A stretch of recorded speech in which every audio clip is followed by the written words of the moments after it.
Bonjour, on est en compagnie de Marc Fontan, ancien entraîneur notamment de l'équipe de France, mais qui a eu 1000 vies, le Moto-Tour et bien d'autres. À 63 ans, ce qu'on voulait savoir, c'est qu'est-ce qui vous prend. D'habitude, les gens veulent penser à leur retraite tranquille, peinard, et vous vous relancez dans une compétition moto avec une équipe moto. Pourquoi? Pourquoi? Parce que c'est la passion. Hein. Et on voit bien qu'aujourd'hui, l'horizon en moto en France, on voit beaucoup de pilotes qui s'expatrient, qui partent en Espagne, et dit pourquoi pas essayer de créer une structure qui va détecter et aider et former les pilotes, et rester sur nos championnats et peut-être partir plus loin. On l'a fait à Luca Mayas, qui lui s'est concentré sur un championnat de France sans partir plus loin, et je crois qu'on peut le faire, il faut le faire. Qui prépare les motos? Comment ça se passe? Avec quelle marque?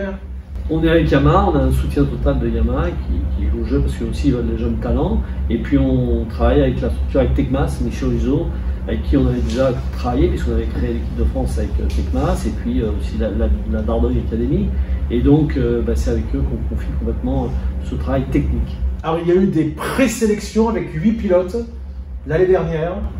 Oui, tout à fait. On a été sur les différents championnats pour voir quels étaient les jeunes qui avaient un petit peu ce don, parce que c'est vrai qu'il faut les douer. On a été voir avec Sam Thomas, mon ami, et puis on a sélectionné ces 8 pilotes pour faire les vraies sélections qui ont eu lieu un peu tard dans l'année. J'avoue, c'était début novembre, au Bourdonnais.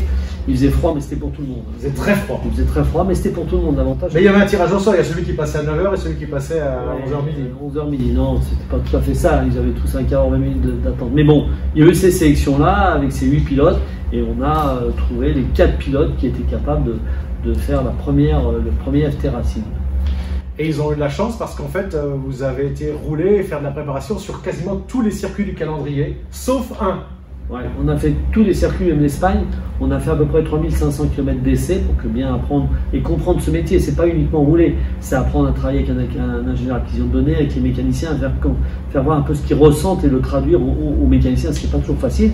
Donc on a fait 3000 km et il n'y a qu'un circuit, c'est Nogaro, parce qu'il n'y a pas possibilité de rouler avec des 300.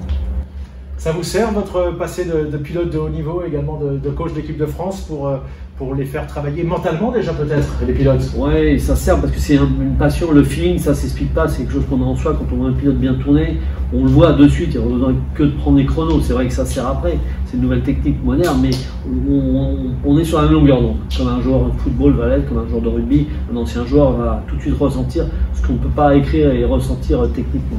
La préparation physique, vous les entraînez comme des gars prêts à faire le triathlon? Non, pas du tout. Moi justement, je suis un peu contre ça. Il faut qu'ils soient en forme physique, il faut qu'ils puissent récupérer, surtout entre les courses et les essais. C'est surtout la récupération. Il ne faut pas les puiser trop dans les ressources mentales, parce qu'après ils n'ont plus l'influx, ils n'ont plus la niaque. Donc c'est pas des triathlètes, c'est des pilotes moto. Donc la condition, mais logiquement. Vous rêvez d'en emmener un en Grand Prix, d'en faire le nouveau Fabio Quartararo? Ce serait pas mal si on arrivait au moins à pouvoir détecter des pilotes, les faire comprendre pour que les autres teams puissent les prendre avec eux pour aller plus loin et pourquoi pas en GP moto ou en Superbike. C'est ce qu'on vous souhaite. Merci Marc. Merci.